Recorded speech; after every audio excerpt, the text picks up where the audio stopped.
Bienvenue dans cette nouvelle émission RCF Chrétiens en Normandie. Nous parlons de la vie de nos communautés, de nos mouvements, de nos services dans nos diocèses respectifs. Et aujourd'hui, nous sommes dans le diocèse de Sées, donc dans l'Orne, plus précisément à Montligeon dans le Perche, pour une découverte d'une communauté religieuse qui a dépassé le cap de ses 30 ans d'existence, une reconnaissance officielle en 1994. Et nous sommes avec 4 sœurs de la Nouvelle Alliance, ici chez elles, dans leur chapelle, dans leur prieuré. Il y a sœur Marie-Aimée, sœur Hélène, sœur Cécile et sœur Catherine autour de moi. Merci en tout cas d'avoir accepté de prendre sur votre temps d'être interviewée pour RCF et pour la Web TV du diocèse de Sées. Je me tourne vers sœur Cécile. Vous êtes, qu'est-ce qu'on dit, supérieure Prieure. Prière, voilà. D'une communauté de combien de sœurs? Alors nous sommes actuellement 9 sœurs. Voilà. Et alors vous êtes à Montligeon depuis un petit bout de temps quand même. Alors moi personnellement depuis août 1999. Voilà. Alors la communauté, je pense qu'elle n'a pas démarré à Montligeon, mais sœur Marie-Aimée va nous en dire un mot. Sœur Marie-Aimée, c'est vous donc qui avez initié cette communauté à l'origine? Oui, avec bien sûr les premières sœurs qui étaient avec moi et surtout l'accueil de Monseigneur Dubigeon à l'époque, ainsi que de tout le diocèse en fait du conseil épiscopal. Et donc nous avons commencé notre vie assez dans les environs et puis assez ensuite avant que le vicaire général de l'époque nous propose de venir à la chapelle Montligeon où il y avait une maison libre en fait qui était l'ancien presbytère de l'abbé Buguet.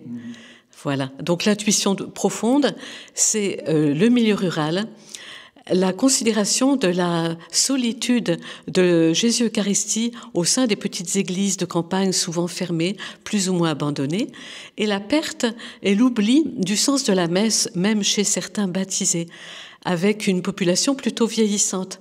Et donc notre désir, c'est de réveiller cette attention aimante envers le Christ qui est toujours vivant dans l'Eucharistie, autant à travers la messe redécouverte et partagée dans des petites écoles de prière, et puis à travers notre propre vie, qui est une vie de présence à celui qui est là pour nous, enfin Jésus hostie.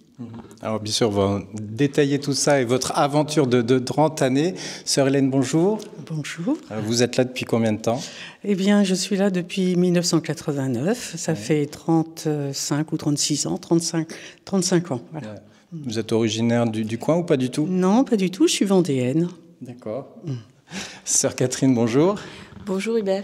Je vous laisse vous présenter. Vous avez une fonction particulière dans la communauté ou...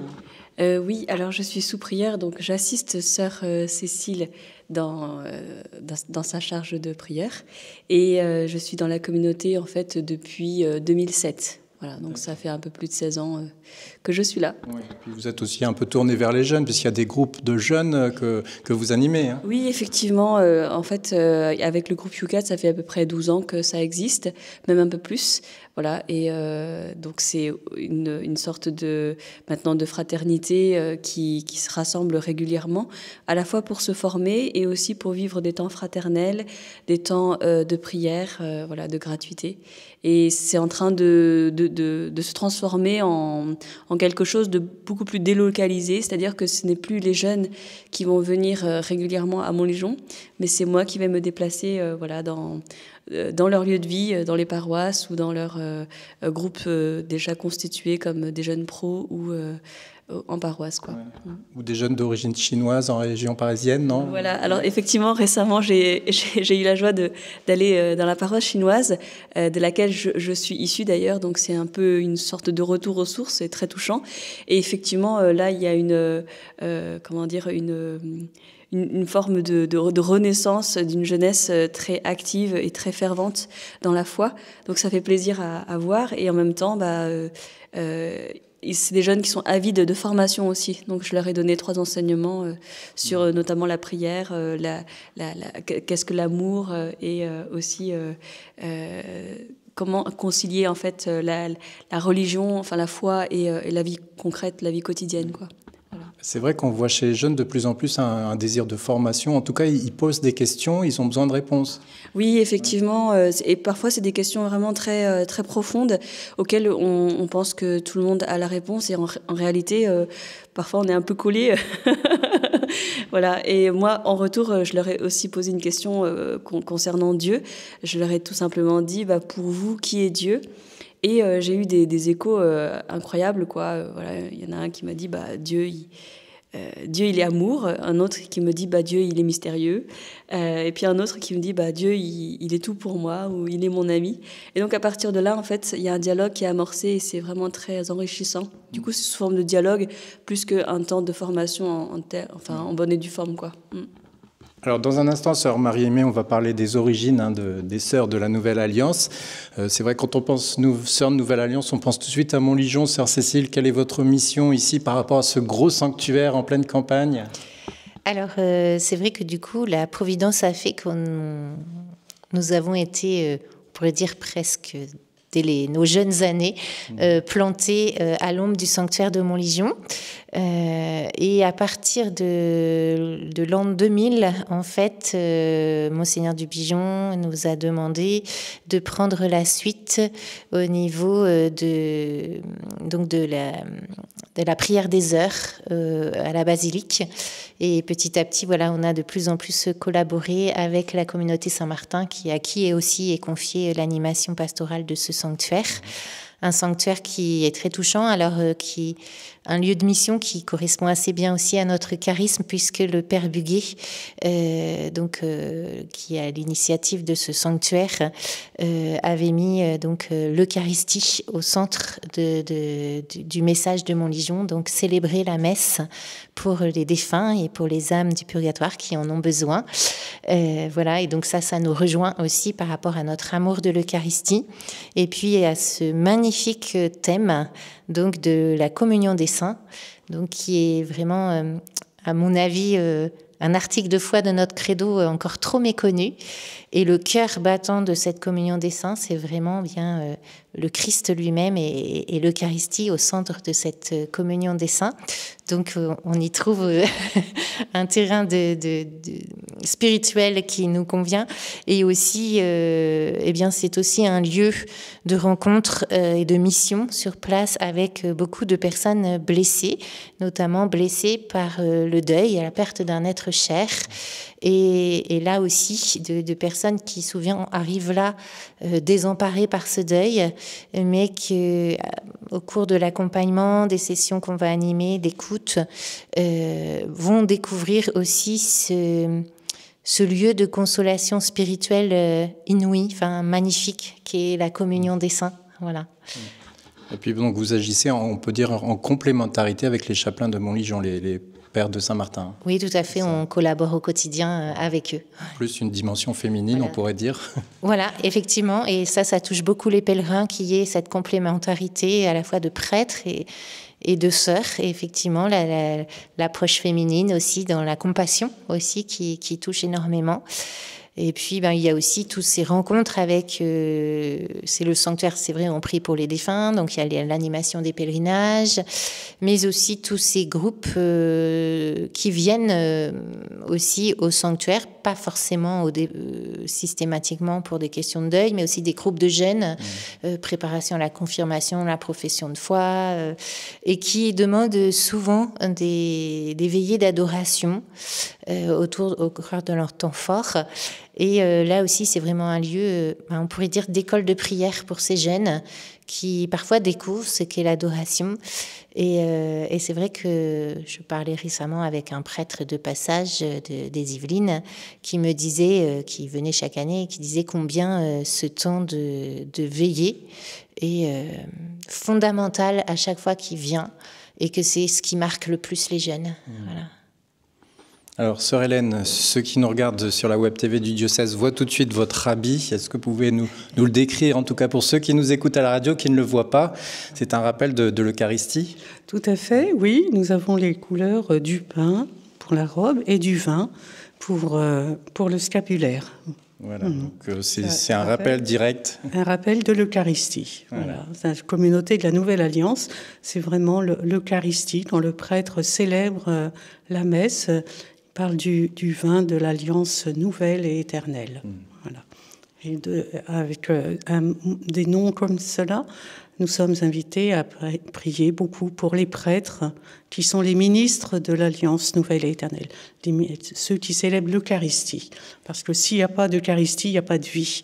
Oui, d'où le nom de Sœur de la Nouvelle Alliance. Oui. Alors, Sœur Marie-Aimée, racontez-nous un peu les débuts de cette communauté des Sœurs de la Nouvelle Alliance. Comment avez-vous été inspirée ? Eh bien, l'inspiration vient de rencontres. J'étais enseignante en dessin dans les Deux-Sèvres et c'est la rencontre avec une certaine forme de désolation du peuple de baptisés qui n'a pas de lieu de ressourcement, enfin du moins là dans le secteur où j'étais. Et donc cette interrogation soutenue en moi qui répond au point d'interrogation que Jésus donne lors de la multiplication des pains. Il voit cette foule et il leur dit « Donnez-leur vous-même à manger ». Et vraiment, cette parole m'a profondément habitée avec l'urgence de ne pas rester les bras croisés. Et donc, j'étais enseignante, mais avec cet appel intérieur de tout lâcher pour aller à la rencontre de cette population et vivre avec eux, auprès d'eux, tout en étant des petits témoins de cette rencontre que nous faisions si forte avec Jésus dans l'Eucharistie. Et puis la rencontre avec Monseigneur Dubigeon a été fondamentale.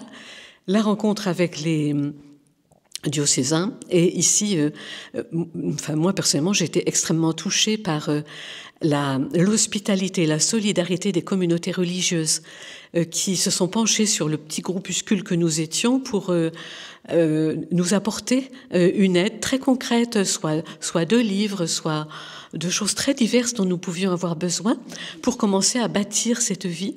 De conseils aussi, comme je pense aux Sœurs de la Miséricorde, aux Sœurs d'Argentan. Enfin, ça a été pour moi un témoignage d'une continuité, c'est-à-dire que on va pas naître comme ça de rien.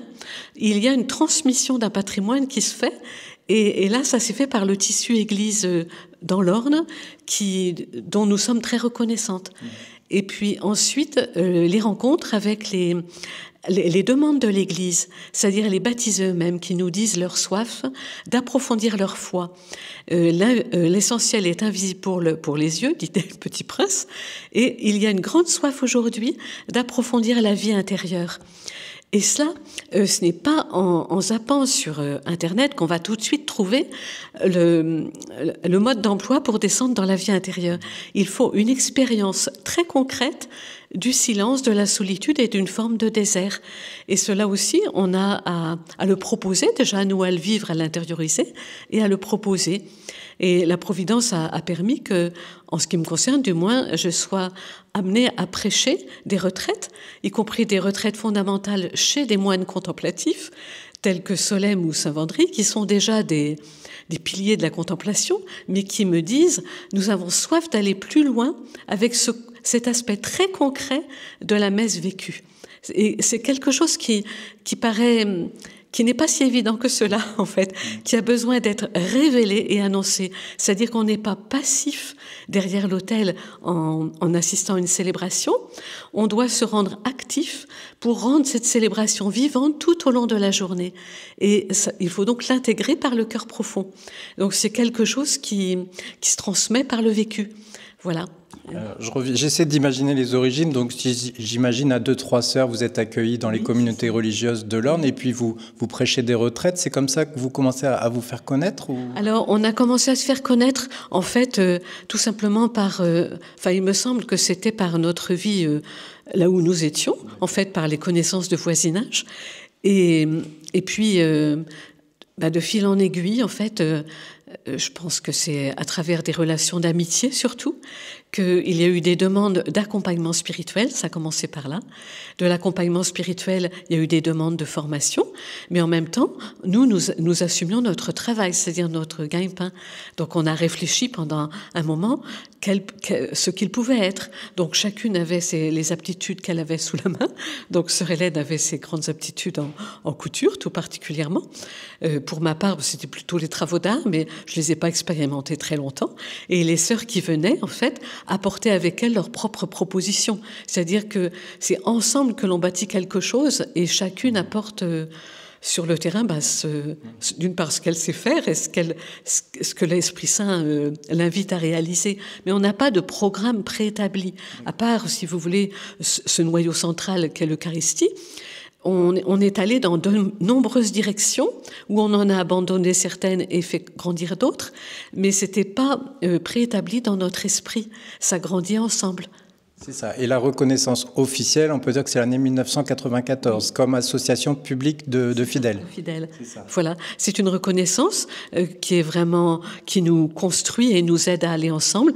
Et puis, bien sûr, un suivi de l'Église. Donc, le Père évêque visite régulièrement la communauté, ou bien, à l'époque, c'était le Père Rogue, délégué à la vie religieuse, en fait, qui viennent et qui nous interroge sur ce que l'on vit et sur les bases fondamentales à la fois de la vie commune, de l'articulation de la règle de vie, de l'enseignement de l'Église, de la formation qui est très importante, et puis du bien-être ensemble, en fait, aussi, qui compte.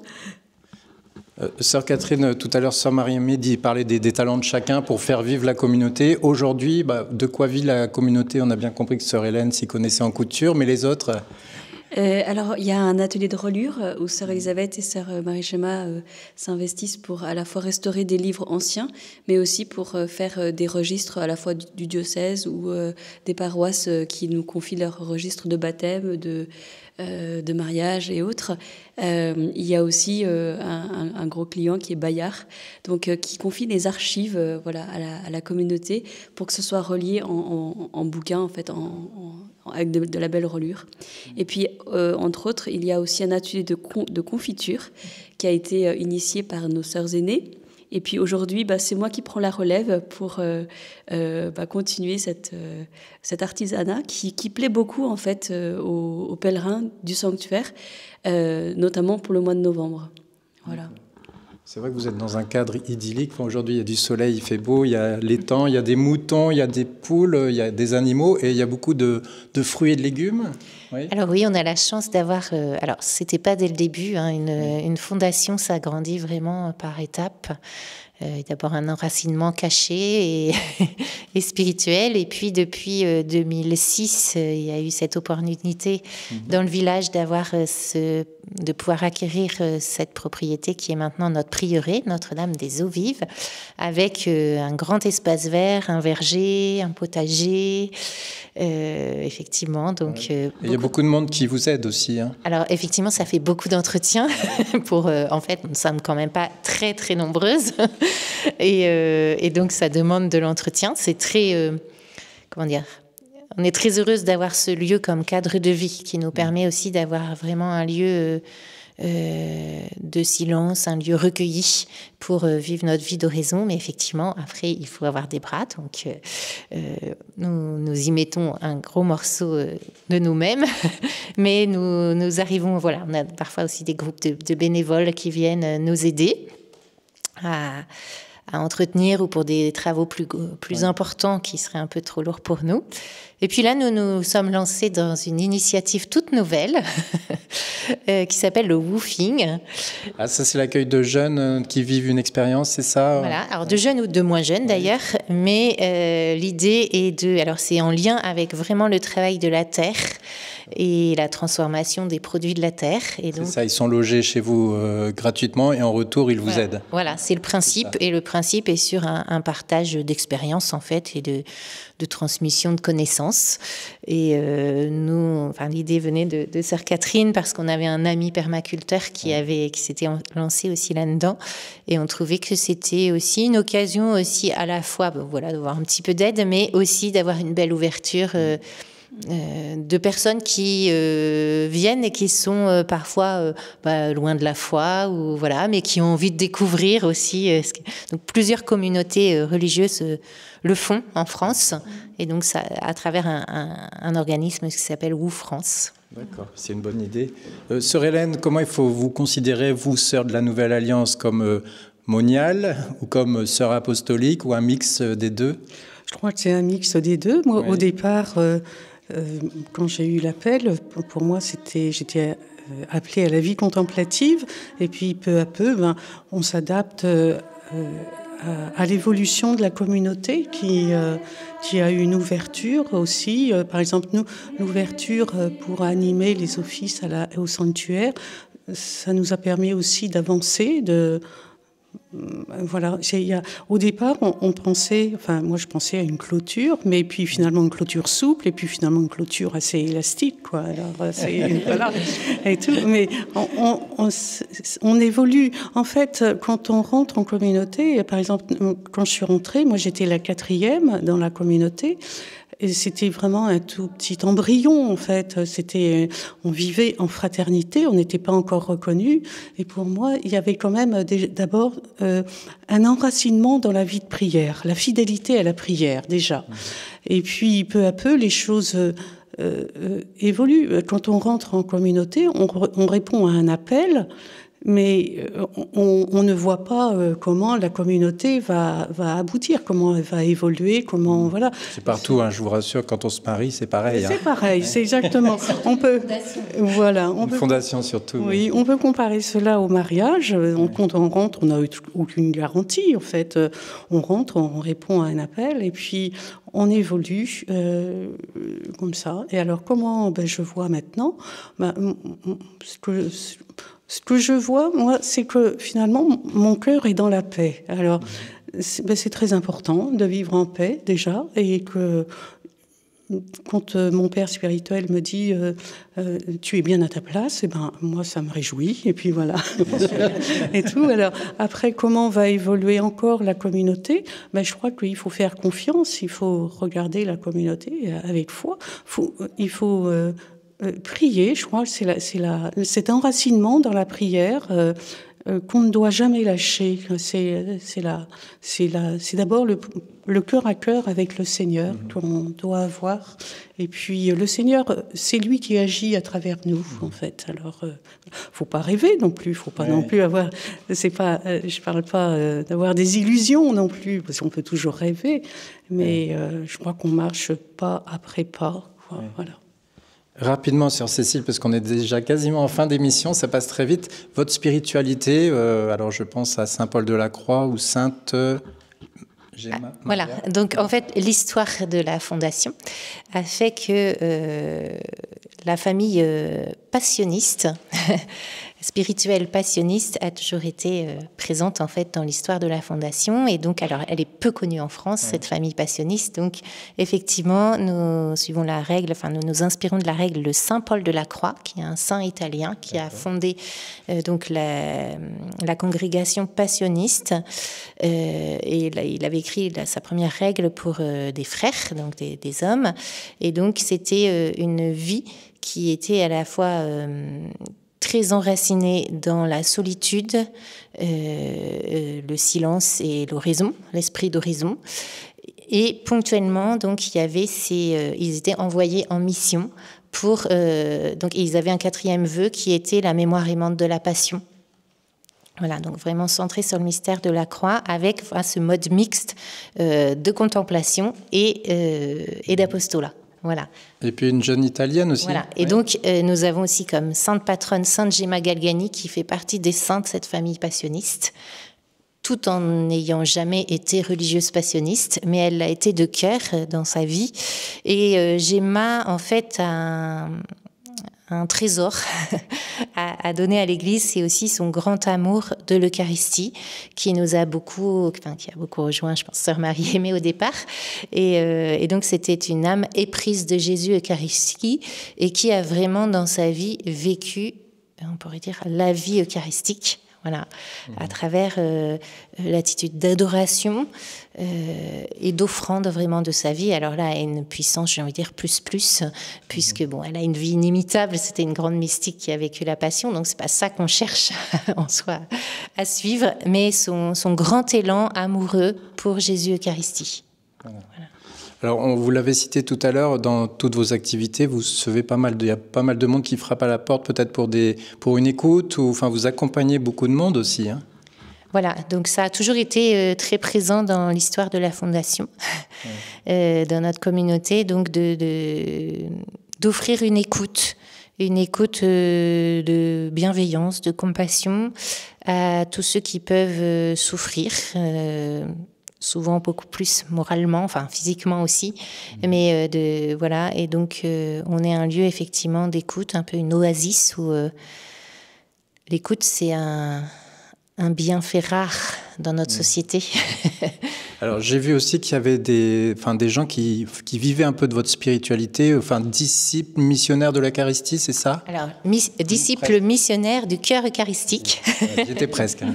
Vous y étiez presque. Ouais. Voilà, donc effectivement, c'est des personnes laïques qui souhaitent vivre dans leur quotidien les grands points de notre spiritualité eucharistique.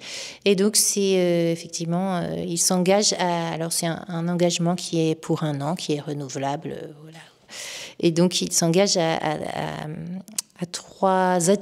vivre 3 attitudes eucharistiques qu'on appelle les 3 flammes.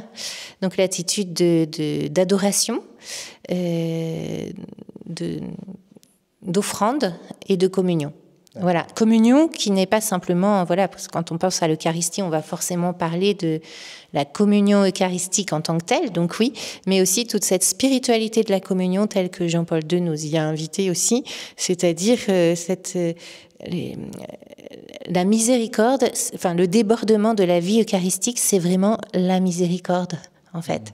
Et donc, notre charisme, nous, on aime on l'a formulé comme ça, servir dans la simplicité et la joie le cœur miséricordieux du Christ, présent et rayonnant dans l'Eucharistie. Donc voilà, c'est une vie eucharistique qui ouvre les vannes, si je peux dire, de la miséricorde. Et donc, après tout notre apostolat, toute notre manière d'être aussi, de vivre aussi dans ce village autour de nous, eh bien, c'est un débordement de cette vie eucharistique. Et donc, forcément, nos missions vont être des œuvres de miséricorde, que ce soit l'évangélisation, qui est en fait une œuvre de miséricorde. Donc je pense à Sœur Catherine, par exemple, auprès des jeunes, tout ce que nous pouvons vivre au sanctuaire, les retraites, les écoles de prière, etc. Mais aussi, très concrètement, l'écoute des souffrants, la visite aux personnes malades ou isolées à domicile. Voilà, tout ça, c'est très caché, mais plusieurs sœurs portent la communion régulièrement à des personnes. Voilà, tout ça, c'est un débordement de miséricorde auprès de ceux qui en ont besoin. Donc on ne s'ennuie pas chez les Sœurs de la Nouvelle Alliance, j'ai bien compris. En tout cas, merci à vous 4. La moisson est abondante et les ouvrières sont encore trop peu nombreuses. Trop peu nombreuses. On a compris le message subliminal. Merci à vous 4, en tout cas, de nous avoir accueillis ici dans c'est votre chapelle, votre oratoire, en fait, hein, ici au prieuré des Eaux Vives, ici à Montligeon, chez les Sœurs de la Nouvelle Alliance. Merci. Donc, Sœur Catherine, le mot de la fin, une communauté, c'est à réinventer tous les jours. J'ai bien compris que pour Sœur Marie-Aimée, c'était pas calé dès le début, quoi. Ça se cherche, on progresse tous les jours. Oui, en fait, je pense que on a besoin de se souvenir tout le temps qu'une communauté religieuse, c'est d'abord une affaire du bon Dieu. C'est lui qui l'a fondée et c'est à lui aussi donc de la conduire. Nous sommes un peu les brebis que lui il a rassemblées. Après c'est lui le berger, donc on lui fait confiance. Bien sûr, nous sommes attentives et actives aussi pour faire connaître notre communauté et désireuses d'avoir des vocations. Mais après, c'est vraiment son affaire à lui. Donc à nous de lui faire confiance aussi, oui. Merci beaucoup. Puis on espère que maintenant les Normands connaissent davantage les Sœurs de la Nouvelle Alliance ici à Montligeon. Merci.